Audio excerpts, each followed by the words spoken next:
Follow the way of love and eagerly desire gifts of the Spirit, especially prophecy.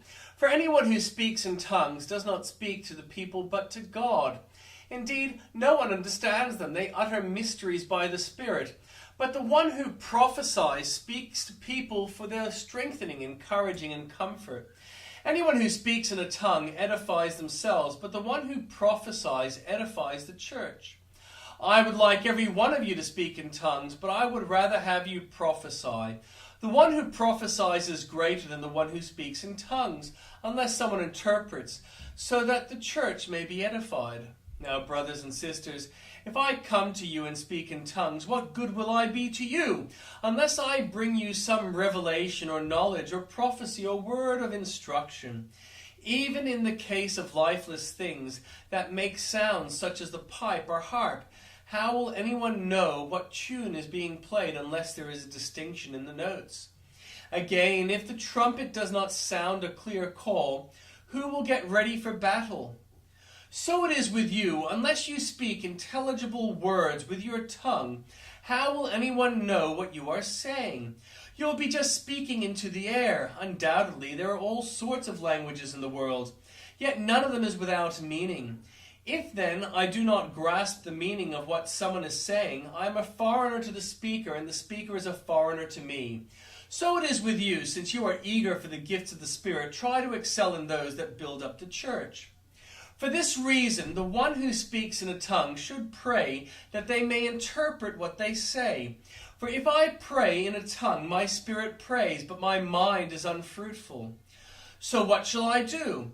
I will pray with my spirit, but I will also pray with my understanding. I will sing with my spirit, but I will also sing with my understanding. Otherwise, when you are praising God in the Spirit, how can someone else who is now put in the position of an inquirer say amen to your thanksgiving, since they do not know what you are saying? You are giving thanks well enough, but no one else is edified. I thank God that I speak in tongues more than all of you. But in the church I would rather speak 5 intelligible words to instruct others than 10,000 words in a tongue. Brother and sisters, stop thinking like children. In regard to evil, be infants, but in your thinking, be adults. And the Old Testament reading, Rescue me, Lord, from evildoers. Protect me from the violent who devise evil plans in their hearts and stir up war every day. They make their tongues as sharp as a serpent's. The poison of vipers is on their lips. Keep me safe, Lord, from the hands of the wicked. Protect me from the violent who devise ways to trip my feet. The arrogant have hidden a snare for me. They have spread out the cords of their net and have set traps for me along my path. I say to the Lord, you are my God. Hear, Lord, my cry for mercy. Sovereign Lord, my strong deliverer. You shield my head in the day of battle. Do not grant the wicked their desires, Lord. Do not let their plans succeed. Those who surround me proudly rear their heads. May the mischief of their lips engulf them. May burning coals fall on them. May they be thrown into the fire, into miry pits never to rise. May slanderers not be established in the land. May disaster hunt down the violent. I know that the Lord secures justice for the poor and upholds the cause of the needy. Surely the righteous will praise your name, and upright will live in your presence. I call to you, Lord, come quickly to me. Hear me when I call you. May my prayer be set before you like incense. May the lifting up of my hands be like the evening sacrifice. Set a guard over my mouth, Lord. Keep watch over the door of my lips. Do not let my heart be drawn to what is evil, so that I take part in wicked deeds. Along with those who are evildoers, do not let me eat their delicacies. Let a righteous man strike me, that is a kindness. Let him rebuke me, that is oil on my head. My head will not refuse it, for my prayer will still be against the deeds of evildoers.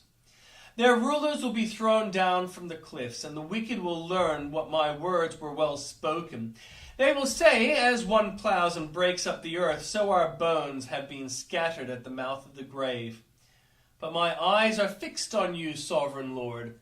In you I take refuge. I do not give me over to death. Keep me safe from the traps set by evildoers, from the snares they have laid for me. Let the wicked fall into their own nets, while I pass by in safety. I cry aloud to the Lord. I lift up my voice for the Lord. For mercy, I pour out before him my complaint. Before him I tell my trouble. When my spirit grows faint within me, it is you who watch over my way. In the path where I walk, people have hidden a snare for me. Look and see, there is no one at my right hand. No one is concerned for me. I have no refuge. No one cares for my life. I cry to you, Lord. I say, you are my refuge, my portion in the land of the living. Listen to my cry, for I am in desperate need. Rescue me from those who pursue me, for they are too strong for me. Set me free from my prison, that I may praise your name. Then the righteous will gather about me because of your goodness to me.